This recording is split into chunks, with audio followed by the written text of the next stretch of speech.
രാമൻ പ്രപഞ്ചനാഥനായ പരമാത്മാവാണെന്നും മായയാൽ കേവലം മനുഷ്യനാണെന്ന് തോന്നുകയാണെന്നും ഉമയോട് മഹേശ്വരൻ പറയുന്നു.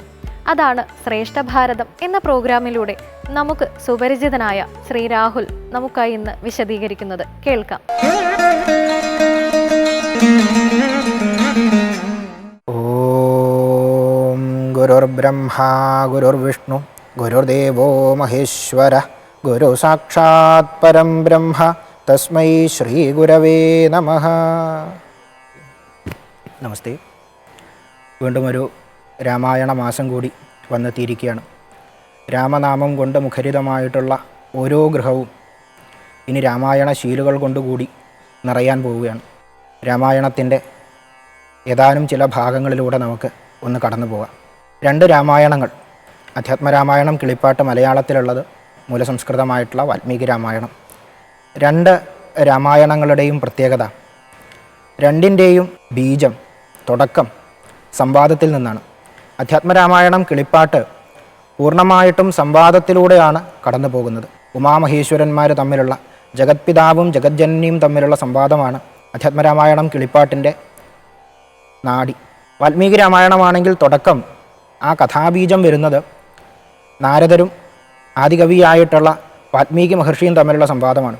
ഭാരതീയ സംസ്കാരത്തിൻ്റെ അടിസ്ഥാനം എന്ന് പറയുന്നത് ജ്ഞാനത്തിൻ്റെ കൈമാറ്റം സംവാദത്തിലൂടെയാണ്. ഒരാൾ പറയുന്നു, ഒരാൾ കേൾക്കുന്നു എന്നതിലുപരി അങ്ങോട്ടും ഇങ്ങോട്ടും ചോദ്യങ്ങൾ ചോദിച്ച് ആശയങ്ങൾ കൈമാറി ജ്ഞാനത്തിൻ്റെ കൈമാറ്റമാണ് ഭാരതീയ സംസ്കാരത്തിൻ്റെ അടിസ്ഥാനം. അങ്ങനെയുള്ള ഉമാമഹേശ്വര സംവാദത്തിലൂടെയാണ് നമ്മൾ ആരംഭിക്കുന്നത്. കൈലാസപർവ്വതത്തിൽ രത്നപീഠത്തിൽ ഉപവിഷ്ടനായിട്ടുള്ള സാക്ഷാൽ ജഗത്പിതാവായിട്ടുള്ള ആ പരമേശ്വരനോട് പാർവതീദേവി പറയുകയാണ്, അല്ലയോ മഹാദേവ, കാരുണ്യവാരിധേ, സർവ്വജഗത്തിലും വസിക്കുന്ന അങ്ങ്, സർവ്വജഗത്തിൻ്റെയും പിതാവായിട്ടുള്ള അങ്ങ് ഭക്തന്മാരിൽ കാരുണ്യം ഉള്ളവനാണ്, കരുണാവിലാസമുള്ളവനാണ്. എത്ര ഗുഹ്യമായിട്ടുള്ള തത്വമാണെങ്കിൽ പോലും മഹാനുഭാവന്മാരായിട്ടുള്ള വ്യക്തികൾ ഭക്തരുടെ ശുശ്രൂഷയും ഭക്തിയും കണ്ടിട്ട് അവർക്കത് പറഞ്ഞു കൊടുക്കും. മഹാനുഭാവന്മാരായിട്ടുള്ള വ്യക്തികളുടെ പ്രത്യേകത അതാണ്. അവർ ഒരാൾക്ക് ഉപദേശം കൊടുക്കുന്നത് ഏതെങ്കിലും ഒരു വ്യക്തിയെ മാത്രം മുന്നിൽ കണ്ടുകൊണ്ടല്ല, മറിച്ച് അത് പ്രപഞ്ചത്തിൻ്റെ ആകമാനം ഉയർച്ചയ്ക്കും ഉന്നമനത്തിനും വേണ്ടിയാണ്. ഇവിടെ ദേവിക്ക് നൽകിയിട്ടുള്ള ശ്രീരാമതത്വത്തിൻ്റെ ഉപദേശം മലയാളത്തിൽ അധ്യാത്മരാമായണം കിളിപ്പാട്ടായിട്ടും സംസ്കൃതത്തിൽ അധ്യാത്മരാമായണം മൂലസംസ്കൃതമായിട്ടും നമുക്ക് ലഭിച്ചു. ഇതാണ് മഹത്തുക്കളുടെ ഉപദേശത്തിൻ്റെ പ്രത്യേകത. അത് സ്വീകരിക്കുന്ന ആളിലേക്ക് മാത്രമല്ല, പ്രപഞ്ചത്തിൻ്റെ ഉന്നമനത്തിന് കൂടി വേണ്ടിയാണ്. അങ്ങനെ ഇരിക്കുമ്പോൾ ദേവി പറഞ്ഞു, അങ്ങ് മുന്നേ എനിക്ക് ഒരുപാട് കാര്യങ്ങൾ പറഞ്ഞു തന്നിട്ടുണ്ട്. ജ്ഞാന വൈരാഗാദികൾ, ഭക്തി ലക്ഷണങ്ങൾ, തീർത്ഥസ്നാനത്തിൻ്റെ ഫലം, ദാനധർമ്മത്തിൻ്റെ ഫലം, ക്ഷേത്രോപവാസത്തിൻ്റെ ഫലം, വർണ്ണാശ്രമധർമ്മങ്ങൾ, അങ്ങനെ പലവിധം കാര്യങ്ങൾ അങ്ങ് പറഞ്ഞു തന്ന് ബന്ധനത്തിൽ നിന്ന് എന്നെ മുക്തയാക്കിയിട്ടുണ്ട്. എന്നാൽ ഇപ്പോഴും മനസ്സിൽ ഒരാഗ്രഹമുണ്ടായിട്ടുള്ളത് ഭഗവാൻ ശ്രീരാമചന്ദ്രസ്വാമിയുടെ തത്വം അറിയണം.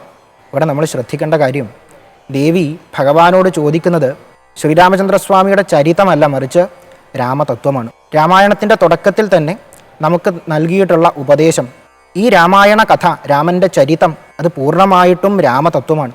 അത് സ്വാംശീകരിക്കാനുള്ള ബോധത്തോടെയാണ് നമ്മൾ രാമായണത്തെ സമീപിക്കേണ്ടത്. രാമകഥയിൽ, രാമചരിതത്തിൽ ആത്യന്തികമായിട്ട് ആ ശുദ്ധബ്രഹ്മസ്വരൂപമായിട്ടുള്ള ശ്രീരാമചന്ദ്രസ്വാമിയെയാണ് നമ്മൾ സ്വാംശീകരിക്കുന്നത്. അപ്പോൾ ഭഗവാൻ ദേവിയോട് പറഞ്ഞു, എന്നോട് മുന്നേ ഇതാരും ചോദിച്ചിട്ടില്ല. സാക്ഷാൽ ഭഗവാനിൽ ഏറ്റവും കൂടുതൽ ഭക്തിയുള്ളവൾ നീ മാത്രമാണ്. ദേവിയുടെ ഭക്തി വളരെ പ്രസിദ്ധ. അതിനു മുന്നേ ദേവി ഭഗവാന്റെ തത്വം ചോദിക്കുന്നത് വളരെ രസകരമായിട്ടുള്ളൊരു രീതിയിലാണ്. ഭഗവാനെ, എനിക്ക് മനസ്സിൽ അതിയായിട്ടുള്ള ആഗ്രഹമുണ്ട്, എന്നാലും ഞാൻ ഈ ഉപദേശത്തിന്, ഈ രാമതത്വത്തിന് പാത്രീഭൂതയാവാൻ യോഗ്യയാണെങ്കിൽ മാത്രം എനിക്ക് ഉപദേശിച്ചു തരിക. വളരെ പ്രധാനപ്പെട്ട കാര്യമാണ്. നമുക്ക് അതിയായിട്ടുള്ള ആഗ്രഹം ഉണ്ടാവും, പക്ഷേ ആ അറിവിനെ നേടാൻ, ആ അറിവിനെ സ്വാംശീകരിക്കാൻ നമ്മൾ തയ്യാറായിട്ടുണ്ടോ എന്നുള്ള ആത്മവിശകലനം, അതാണ് ആദ്യം വേണ്ടത്. ദേവി അതാണ് ആദ്യം നമുക്ക് കാണിച്ചു തരുന്നത്. അപ്പോൾ ഭഗവാൻ പറഞ്ഞു, മുന്നേ എന്നോട് ഇതാരും ചോദിച്ചിട്ടില്ല, ഞാൻ ആർക്കും പറഞ്ഞു കൊടുത്തിട്ടുമില്ല. നീയാണ് എന്നോടിത് ആദ്യമായിട്ട് ചോദിക്കണത്. അതുകൊണ്ട് നിനക്ക് ഞാൻ ഭഗവാന്റെ തത്വം ചുരുക്കി പറഞ്ഞു തരാം. അങ്ങനെ ആ സാക്ഷാൽ ശ്രീരാമചന്ദ്രസ്വാമിയുടെ തത്വം ചുരുക്കി പറഞ്ഞു കൊടുക്കുകയാണ്. ആ ചുരുക്കി പറഞ്ഞു കൊടുക്കലിൽ നിന്നാണ് രാമായണം വികസിക്കുന്നത്. അതേമാതിരി നമ്മുടെ ഓരോരുത്തരുടെയും ഉള്ളിൽ ആ ഭഗവാന്റെ സ്വരൂപം, ഭഗവാന്റെ മഹിമ വികസിച്ച് വരട്ടെ എന്ന് മാത്രം പ്രത്യാശിച്ചുകൊണ്ട് ഇന്നത്തെ അധ്യായം നമുക്കിവിടെ അവസാനിപ്പിക്കാം. ഹരി ഓം.